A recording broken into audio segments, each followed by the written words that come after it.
My best friend had a daughter, Sarah, that had just turned 7, and I would occasionally watch her whenever they needed. They lived in a really nice home in Washington, surrounded by trees and mountains. The nearest neighbors were a couple miles away, so I always enjoyed the peace and quiet while staying there. Anyways, my friend had asked me if I could watch Sarah for 2 days while she was going on a business trip. I agreed, and a few weeks later arrived at her house. We talked for a little bit and ate lunch together. Then she finished packing and headed out to catch her flight. I hung out with Sarah for a few hours, listening to her talk about school and her friends. Then I took her out to pick up some dinner and dessert. We got back to the house around 8 and agreed to watch a movie just before bed. I sat on the couch and began scrolling through a list of movies to find one when I hear Sarah ask me, "Who's that?" I look where she's pointing, at the front door, and then hear someone knocking. With the house being so isolated, I never thought anyone would come up to the door. Nervously, I walked over and cracked the door open. There was a tall man standing on the porch. He looked a little surprised when I opened the door. "Can I help you?" I asked. He leaned to the left, looking through the crack in the door, then replied, "Sorry, just making sure someone was home." Then he turned away and started walking. Obviously, I found this very strange and a little bit creepy. I closed the door and locked it, then went to the back door and locked it as well. Sarah asked me who it was, and I told her it was just a neighbor, then went back to the couch and started a movie. We both enjoyed the movie, though it was a little bit longer than I had thought. I told Sarah it was time for bed and then followed her upstairs as she got ready. Once she was in bed, I came back down and sat on the couch. It was a little bit after 10, and I wasn't too tired yet, so I figured I'd turn something on the TV and just wind down for a bit before going to bed. As the TV played, I started to hear a crunching sound coming from somewhere. I muted the show and listened more carefully. It was coming from the back of the house. I went over to the back door and turned on the back porch light. Looking around, I couldn't see anything other than an empty porch with trees in the background. I stayed there, listening for a few more minutes before eventually heading back to the couch. I wondered if my mind was just messing with me, as I was a little creeped out by being in a house surrounded by a forest in the dark. I always felt safe during the day and actually really enjoyed it, but as soon as the sun goes down, I'd get a little uneasy. Anyways, I turned up the volume again and decided to lay down as to get myself more sleepy. Apparently it worked too well, and I fell asleep on the couch shortly after. A couple hours later, I woke up, noticing the TV was still on. I turned it off and sat up, rubbing my eyes tiredly. But then I started to get an uneasy feeling again, as I noticed how silent it was in the house. There wasn't any sound at all. Then I began to hear that same crunching sound, but this time clearly sounding like footsteps. It was coming from the right side of the house, which was right by the room that I was in. A few seconds later, they stopped, seemingly right outside one of the windows that had the curtains down. Truly frightened, I walked over to the window slowly and quietly, and pulled back the curtain. Nothing was there. I looked around and didn't see anything. I figured I had been imagining it, and was just really tired, so I got a glass of water and headed upstairs to get to bed. The next morning, I made us some breakfast and we sat down together to talk about what we wanted to do today. But as we were discussing plans, Sarah asks me why I was walking around outside last night. I froze for a moment, then asked her what she saw. She said she had heard someone walking around the house for almost an hour just after she had gone to bed. Chills ran down my body, and I told her to stay inside while I went to look around outside. I grabbed a small knife just in case and went out the front door, Walking around the house, it was hard to tell if anything was from last night or had already been there. But I did notice some scratches on the walls near some of the windows and doors, but other than that, everything seemed normal. I couldn't tell if there were any footprints, as the yard was mostly thick grass. As I made my way back to the front door, I saw that same man from yesterday walking down the street in front of the house. He was just walking past, but again, this house was pretty far from anything else, so he had to have walked a couple miles at least just to get there. I went back inside and told Sarah that we were going to go to the mall today and walk around. I really didn't want to be in the house anymore, so I wanted to spend as much time away as possible. We stayed out for a while and didn't get back to the house until 6. My friend called me soon after just to check up on us. I mentioned the strange man that I had seen and described his features to her, and she actually said that she recognized the man from a few weeks ago.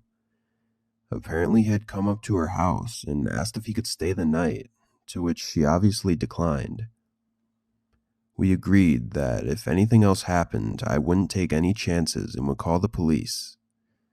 As the sun started to go down, I made sure to check all the doors one last time to make sure that they were locked. It was around 9 p.m., and Sarah and I were playing a quick board game before bed when we both started to hear a soft tapping noise coming from outside one of the windows. I stood up slowly and told Sarah to stay calm. But then a loud scratching came from outside the walls of the house, right by the window in the room we were in. I grabbed Sarah and ran into the garage. We got in the car and I backed out of the driveway as quick as I could, making sure the garage fully shut before driving off. I couldn't see much in the darkness as we were leaving, but Sarah said that she saw someone running into the trees behind the house. I pulled into a hotel parking lot and called the police to report the incident, then called my friend to let them know what had happened. We were met 10 minutes later by 2 officers at the hotel, and they informed us that 2 more were at the house looking around. I told them everything and gave them a description of the man, and eventually they left. We ended up staying in a room at the hotel for the night. The next morning, my friend called and said her flight was just landing and she would be back in an hour, so we headed over to the house. We waited in the driveway for her to arrive, then we all went in together to make sure it was safe. I stayed for a few hours just to talk about everything, and then I said goodbye and went home. It was definitely one of the scariest things to ever happen to me. But fortunately, the man was caught a month later after having been reported by multiple people for trying to break into their homes. What scares me the most about the guy was that he never said what his reasoning was for his actions. He had apparently broken into one of the homes, but he didn't steal anything at all. He just looked around for a little bit and then left empty-handed. It always makes me wonder what he was actually trying to do on the night he tried to break in.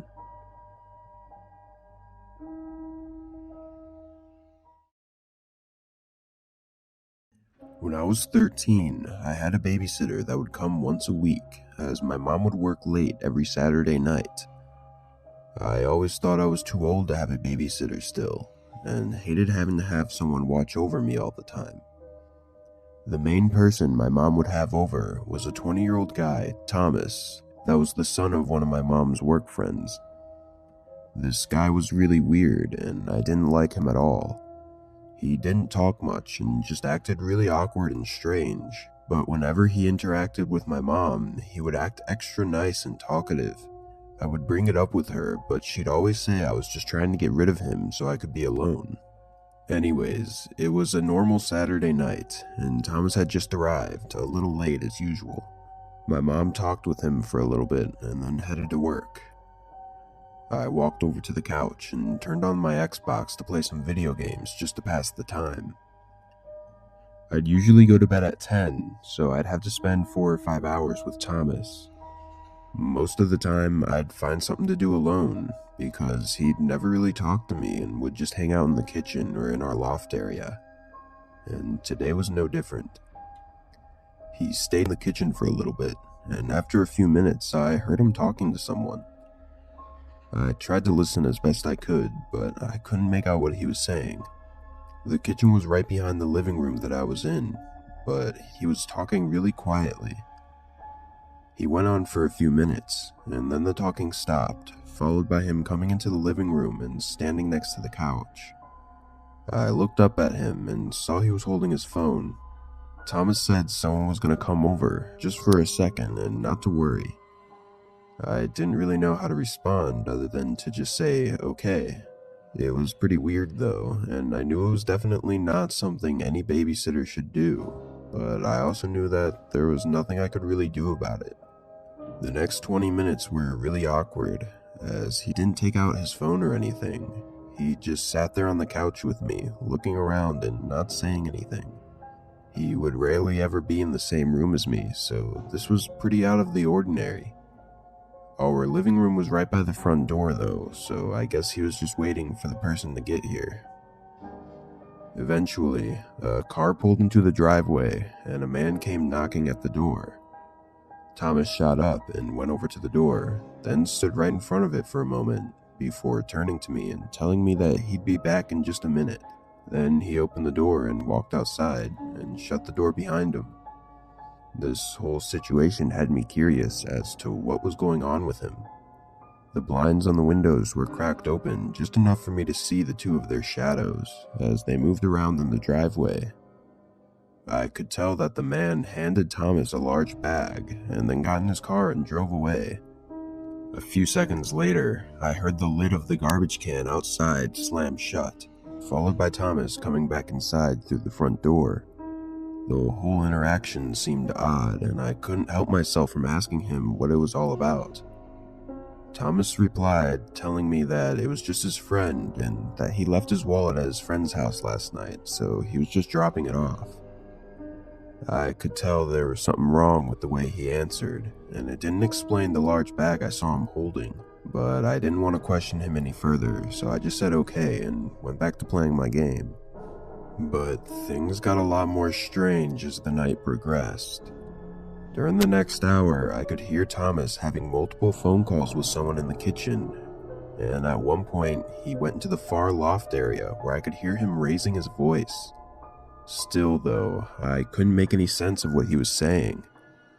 After maybe the fifth or sixth call, the same car from earlier pulled into the driveway again, and Thomas immediately ran outside without saying anything. I could tell from their body language and the way that they were moving around that they were clearly arguing about something.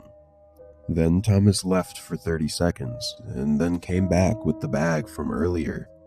The man took it and put it in his back seat, then drove off in a hurry. Thomas came back inside, and I could see the frustration on his face. He went over to the kitchen and didn't come back until 10, when he told me I had to go to bed. I got ready and laid in bed while Thomas stayed downstairs. He would usually stay until my mom got home at 12, but just a few minutes later I heard the front door open and close. I waited for 10 minutes, then got up and went downstairs to see if he was still there, but sure enough, he had left. I looked out the window and his car was gone too. I stayed up in bed for a few hours to wait for my mom to get home, and then told her everything that had happened. She seemed to believe me this time, as she also thought it was strange and really unprofessional to leave the house before she came home. The next day, she tried calling him, but he didn't answer. Eventually, though, she got a hold of her friend, who was Thomas's mom, and asked what happened, and she said that Thomas came home feeling sick. We both knew that was a lie and didn't make much sense, as he could have just called her and told her he wasn't feeling well. Anyways, it's been almost 10 years since all that happened, and I still find myself thinking about how weird that night was. I always wonder what the two were arguing about, why he left, and what was in the bag.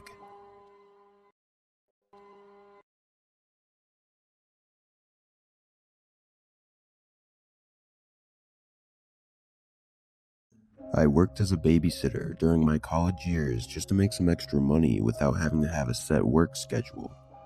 For the most part, I took care of this one family's 4-year-old boy a couple times a week, as the parents would often have dinner events for work. The boy was quiet, but I appreciated that because he was easy to watch over.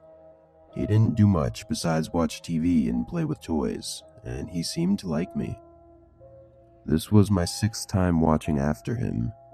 I'd got to the house just before his parents left, and they explained that they would be back home around 11 tonight, and I needed to make sure that he was in bed by 9.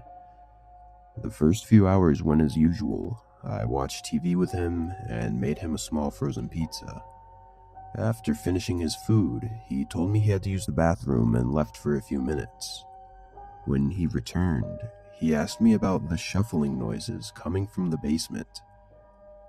I was confused and immediately turned off the TV. Sure enough, as soon as the TV was quiet, I could clearly hear something moving around down there. It was very faint though, and I couldn't tell what it was.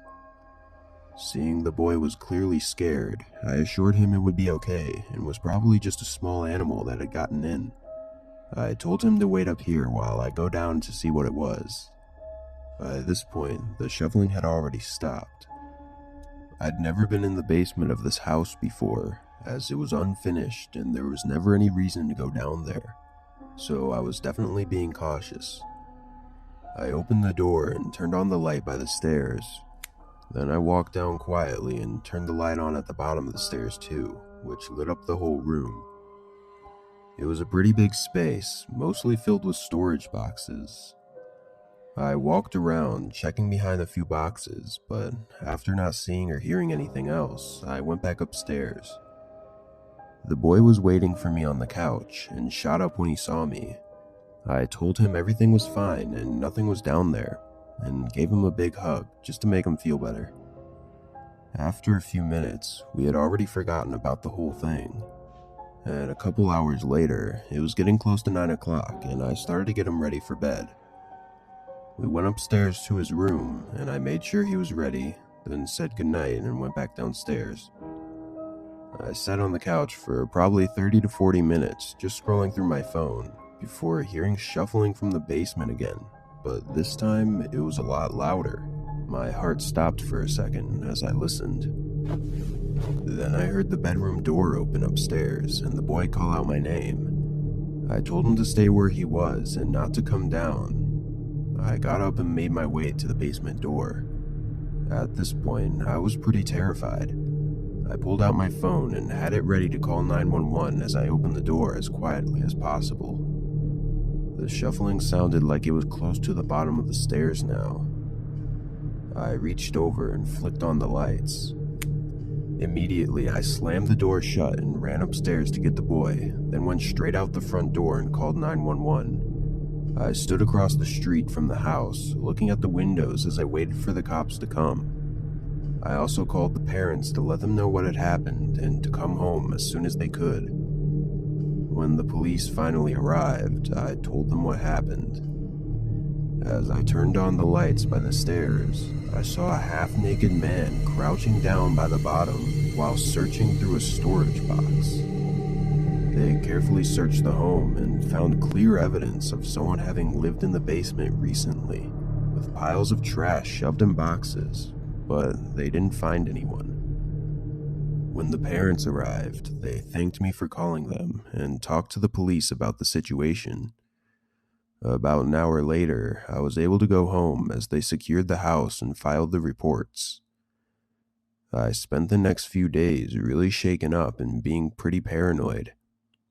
For a couple of weeks, I kept in touch with the parents to see if there were any updates on the man, but nothing ever came up. Eventually, we lost touch as I no longer wanted to babysit anymore. I think the most terrifying thing about it was that he never got caught, and he could be living in someone else's basement right now without them even knowing.